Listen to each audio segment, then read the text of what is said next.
Hi, welcome to another first look model kit review from the Scale Model Podcast. Anthony here with Stuart. I'm still here. Yep. He actually keeps me locked in the basement. Yeah, I just My wife doesn't seem to miss bring him out when it's time to work. Mm-hmm. So we have another beautiful Moscato Hobby Models kit. This is his original creation, the M72 Gabriel. This is amazing. I gotta say, I've been working on this. He graciously sent us a kit to do up and review and take some pictures of, and I gotta say, this is something totally else. Right. We did another review video of the Quaidlin Rao kit that he patterned and mastered and or produced rather in resin, and it's fantastic. I'm loving that, but that's a very typical kind of resin kit, right? You often get a statue at the end. You don't get a lot of posability. Typically, you get what the sculptor sculpted. So if you're doing a spaceship, you get a couple pieces, you put it together, there's your spaceship. If you're doing a like a monster figure, you put it together and you have a static sculpture almost that you get to paint up. But it's always it's how the original sculptor envisioned it. There's less now this is in 1/48 as opposed to 1/72. Yeah, a 1/48 scale kit, and he's. You know what? John is just doing some really interesting stuff. So he's come up with a world, and we actually did an interview with him. Will be coming out soon. He talks about the detail, the creation, all the stuff. Yeah, all the things that he's put into this idea. So he's come up with this near future scenario where there's been a few of the states have succeeded, and there's sort of like another civil conflict, and they've come up with these like quote close quarter powered suits. All right. But they're quite interesting. So he's got this idea that it would be set maybe in the 2030s or early 2040s. So not far away. Yeah, not far away. So you'd still have, for example, the M1 Abrams probably still kicking around as a platform, and you could put it with this in scale. Because there is quite a few 48 scale armor, modern armor now. Yeah, there's lots of options for that. A lot of good ideas. So, but this kit, I'm really blown away by the creativity here. So I've been just cleaning up some of the parts. We'll show you what I've been doing. So this is the sort of the backpack where it's the cockpit where the pilot, their driver sits. Okay. And this would be a hatch that opens up. Right. And I really want to put a guy in there. I know John's asked for an action post. I'm like, I love anything can have a guy in there waving. But this had two different pour stubs kind of here and there, right? And so I've just I've sanded those away. Oops, go in the middle. There you go. I used my super sanding blocks to kind of really quickly get that, and then I just did a little final polish with some paper, and then I'll check it on the prime, right? Yeah, exactly. Prime it and check it. But he's come up with some interesting stuff. You'll notice the black pieces right here. Yes. This is some kind of crazy rubberized resin, which I've never seen before. I know, that's just crazy. We were talking about that before we went to air, and you were just blown away by that. Yeah, this is really quite interesting. It's flexible. Yeah. Yeah. And I know he cast it. He patterned it, created the mold, and cast it. So I think John is doing some really cutting edge stuff. Like just in terms of model kits here. It's unlike anything I've ever seen before. Right. Very interesting, unique. Certainly for anybody who likes sci-fi and wants to do unique and interesting stuff, this is going to really tickle your fantasy. For stuff like diorama work and stuff like that, you're going to be able. It's a nice size. Yes. So you're going to be able to put this in maybe an armored unit or two. Do something with a diorama. Yeah, absolutely. Right. So I noticed there's a couple of other things. He's given you some options, like 3 different sets of hands. Yeah, so he's cast. These are beautiful. I gotta say, gorgeous. This is how you get them in the kit, and this kit is going to be released shortly. So there's still details coming out, but you've got an open manipulator, and then there's a weapon grasping set, and then there's another. The M72 has this really interesting sort of combat feature where it has these shields or battering rams that sort of pop out and flip over and protect the manipulators. Okay. So for literal, which would make sense. Yeah. That seems logical, doesn't it? You wouldn't want to. Yeah. If you're punching through a brick wall, you don't want to risk damaging. Yeah, you'd think that manipulators sense. on a robot are probably super fragile, have a lot of parts, and so he's really went to a lot of detail to think through the process. Thought it through. He's thought it through, which I think's pretty cool. What is military technology going to be like, in that near future? Yep. And here's another really cool. He's got not quite a railgun, but it will propel a projectile with a it's going to hurt. Magnet. It's going to hurt if you're on the receiving end. So this just had a seam line that ran right across there. So that's easy to fix. Yeah, I just cleaned that up. That one's all ready to go already. But just beautiful detail. Right. Now in the molding, just curious, the molding, you've got two little side things on either side. Was that part of the mold? Or did you already get some glue on that? That was part of the mold. That was already. The cast. This is a single piece cast. Single piece, okay. You don't even have to drill out the barrels that are ready to go. Oh, yeah. Yeah.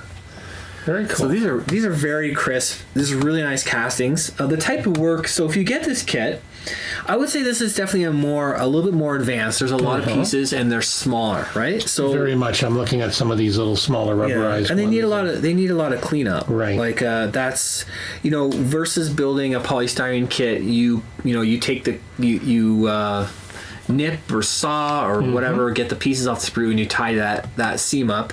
Here you have to take, this is another piece of the armor, and you can see it comes with, this is the pour stub. Right. So this has to detach and then you need to clean that edge up. Okay. To do a nice job. But he's designed this in such a way that it's going to actually free off very easily. Yeah, I see that. And then there's not that much cleaning. And certainly, super sanding blocks are your friend. Oh, they will be for this. No, definitely. I've been using them a lot. Here's another piece of the armor, and you can see the type of pour stub. So you can see kind of where the resin was sitting in the mold. Really simple, yeah. Yeah, and then it's meant to snap off carefully and then leave you just a little bit of an edge to clean up. So that's pretty nice. This is nice engineering. Well, and the other thing I noticed is based on my, I've only built one Gundam kit so far, but I've been learning quite a bit. But I'm seeing a lot of similarities between, the ball and socket set, which makes sense. It's just, that gives you some posability and things like that. What's the copper foil going to be for? So John's been really kind enough to include a piece of, this is just bare metal foil in the copper color. Right. I'm not sure if that will be included in the production run of the kits. This is just an early, I would say, a test shot maybe, and so it might not be exactly the way the kit released will be. But there's a series of sensors all over the powered armor, right? And you're meant to it's supposed to be like the gold anti-radar coating. Oh, okay. Around the sensor. So let me show you an example, because this is kind of all over the place. Yeah, because I think I've seen some in the graphics. So I think. Yeah, and he's got these really wonderful. So like these little dots that are all over are meant to be like sort of camera sensors.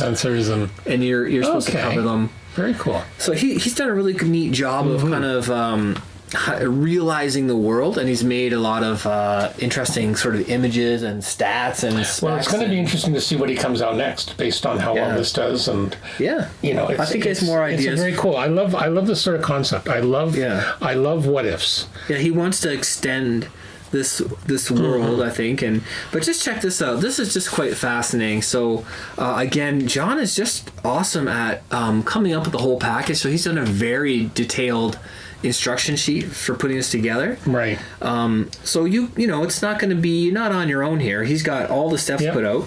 But the engineering behind this is pretty cool. Yeah. So he did say to me that it will be a model kit, it will be a static pose, but what he's done is he set it up in such a way that you get to decide how it's posed. Right. But I don't think it will be movable. No, but you get to decide the pose, which is like a Bondi kit where you can pose it one way, change it again, change it again, change it again. It's not that type of kit, but you do get to kind of decide. But again, that's what you want to do if you're doing a diorama. You want some options there. Yeah. So he's come up with this really clever system. He's got these segments, and all tied together with ball joints. Right. This is just so cool. Yeah, it's amazing how these are resin pieces. It's incredible. I mean, usually, like I said, you just get these statues, and you kind of you know, if you like that artist's you know, rendering of that subject. So he's got these fit through where they all kind of sync together. I think it's just unbelievable. Very cool. This is really some cool engineering. So even just from a model kit standpoint.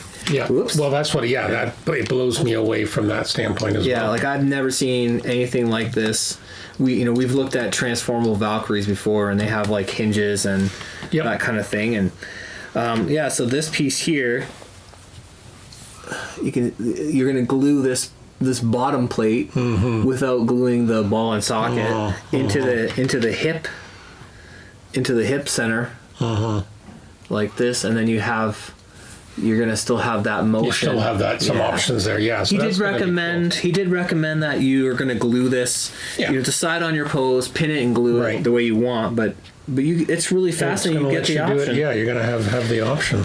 So all sorts of other neat little parts. There's a lot of options. Yeah, I would say this is definitely more of an intermediate advanced kit. Again, nothing, because John's engineered it and included good instructions, and the pieces are well done. I wouldn't say to be scared of it or not to try it out. No, but it's just if you follow the instructions and you're good about patience and you're good about your sanding. That's and you and others who work in resin, that's a lot of it's all about the prep. So here's the work that you have to do. This is the stub. Right. I think this is meant to be one of the sensors. Yep.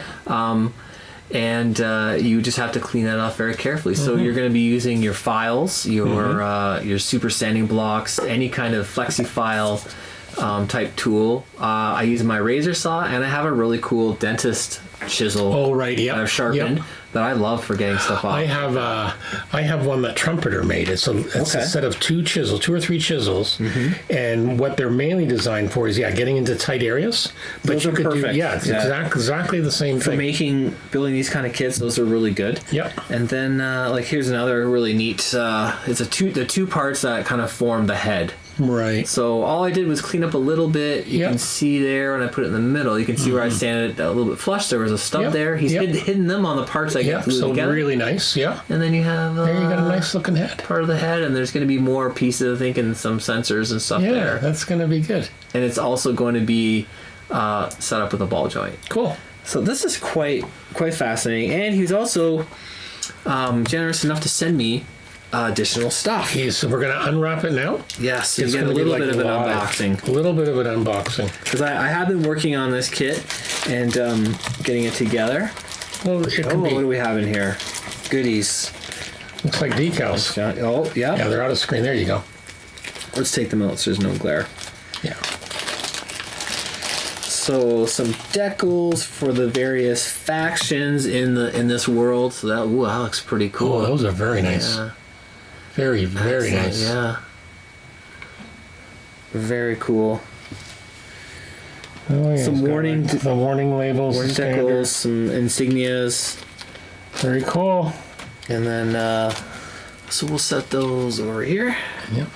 And then these are, I know he said he was working on other kind of, like any kind of weapons platform, you need to be able to quickly deploy in a different kind of way. So he's been thinking of it the same way, that you'd have mission-specific equipment that you can add or take away depending on the use. So, these are beautiful. Wow, that's cool. Now this is, I don't know if it's like a toe. You just have to get into camera. Yeah, there we go. Yeah.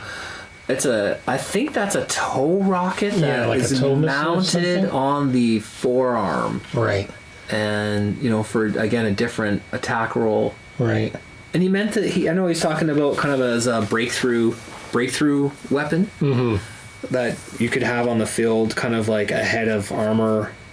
And then these, wow, look at these. Look at the detail on these guys. I know, I was looking at that. Yeah. They're like little either small short-range rockets or short-range missiles. That is absolutely gorgeous. Rocket pods. This toe missile he's made. Yeah, very cool. Oh, I'm going to have to... These will be used then, for sure. Yeah, definitely. So, those are really nice. And that's the idea with a really well done... I mean, there's so much resin kits out there, and it's easy to get kind of oh, I really love that subject. It's never been made in a plastic kit. Like, I'm going to save up and buy it. And you get it, and it's unbuildable, and it's covered in flash, and it's too long, and it's too much, and it's not worth it. And you're like, oh, I spent $200 on this.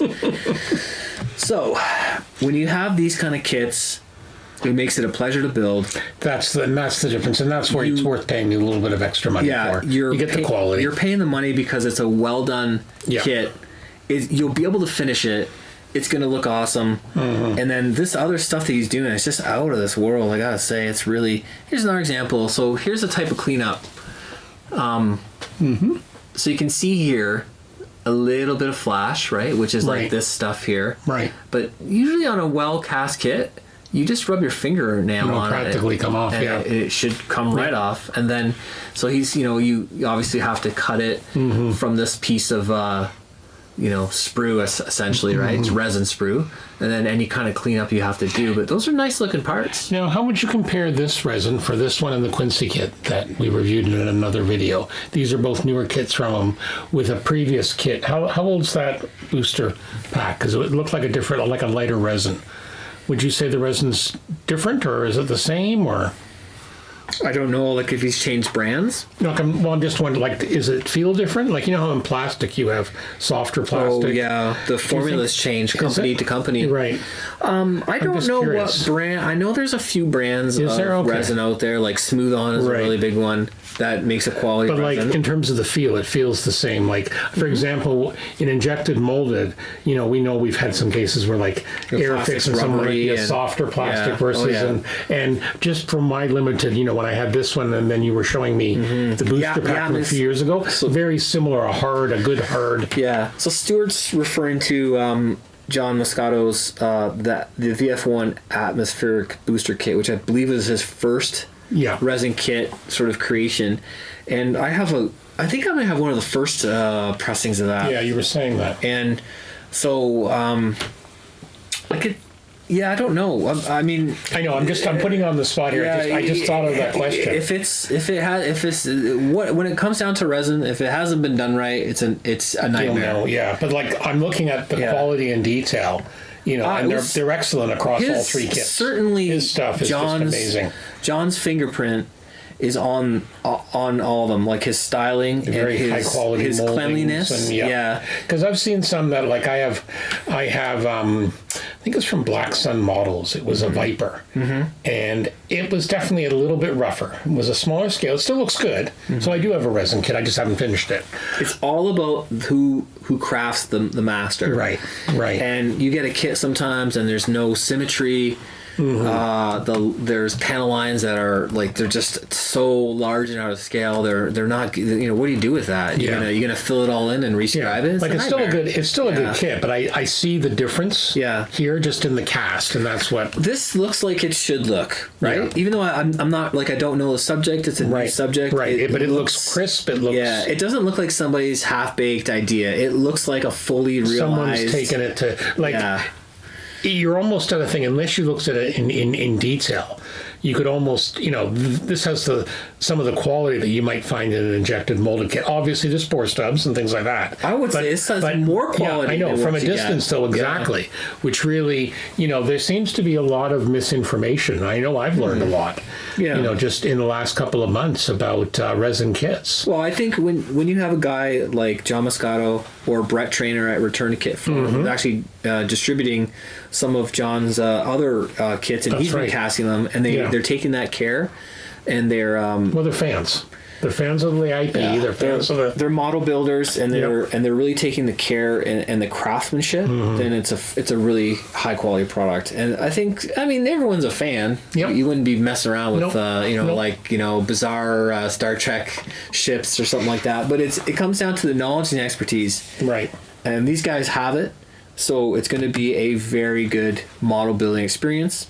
If science fiction is your cup of tea, then this is a fascinating subject. It is. Like I said, I absolutely love the what if. Yeah. That's what I love. We're going to do some more. We'll do some more updates on this, and maybe in our video, and we're gonna see the finished paint job. There's plans for this to be in a Murdoch desert type of scheme. Okay. And I think, we're gonna pick up the in-depth review series with this kit. Okay. Because we got into a little bit of building, and I think we need to finish that process. So I know that John also told me he uses a paintable mold release agent. Now, for years and years, anybody who's ever built a resin kit, you know that the mold release agent really is a problem. And that's one of the things I heard. Yeah. And you got to wash them very carefully. And I thought that was very interesting. I can see the mold release agent on parts of the kit. And he said, "Oh, not to worry. I mean, of course, I'm going to wash it." And we were discussing it a little bit. And he said, "Yeah, I've been using this new paintable mold release, so it shouldn't affect the adhesion." So that's also really cool. See, again, a guy who cares is trying to put those elements in for the builder. Exactly. So, all right. Yeah. So we're gonna also have pictures of this. Yep. We'll have links back to John's Facebook page. So the details for this kit, the release date, price is all coming up very soon. Very soon, yeah. And this is just kind of like an early preview. Right. And again, we thank John for saying this kit for us to build up. Yes. No, he's a good supporter of the podcast, and we really appreciate that. And this good is guy in the community. A lot. This is a really big treat to do as well. And again, we're seeing stuff like, so these are on the suit. It was meant to be like a sort of more like this organic shape and design, but he also talked about the technical aspects of it in the real world. That it was like supposed to have these some nanotechnology involved in it, and he goes into detail on how that works, and these like flexible like almost like a skin that was meant to be easy to fix in the field. Right. And this is really interesting. I think these are, if you can see this, it's a little bit translucent. So, but these are like the Maybe just the go joint. back just a fraction. Just go away. There we go. The focus is kicking in. There you go. So these are the joint covers that go like below the armor, in between, like around the ankles, almost like the neck, like a self-sealing skin of sorts. Yeah, and it was meant to be something that was easily addressed in the field for repair and maintenance. And then, of course, you can see the foot treads. Right. Yep. You gotta have sneakers. Yeah, the foot treads, right? Like, and he talked about like some of the engineering aspects, like creating. If you have a giant, mecha, right, power suit, mobile suit, whatever. Imagine the point load that's going to put on, like, say, a pavement or a street. Yeah. So he talked about a system for like actually having this power armor distribute its weight a bit more, so it's not going to like ruin. It can function in environments. Unlike those of us who are on our feet all day, and as we get older, we feel a lot more. I should also point out, when I was talking about that resin kit I have, that kit is more than 10 years old, the Viper. Yeah. So again, it's interesting to see how far the technology's come too.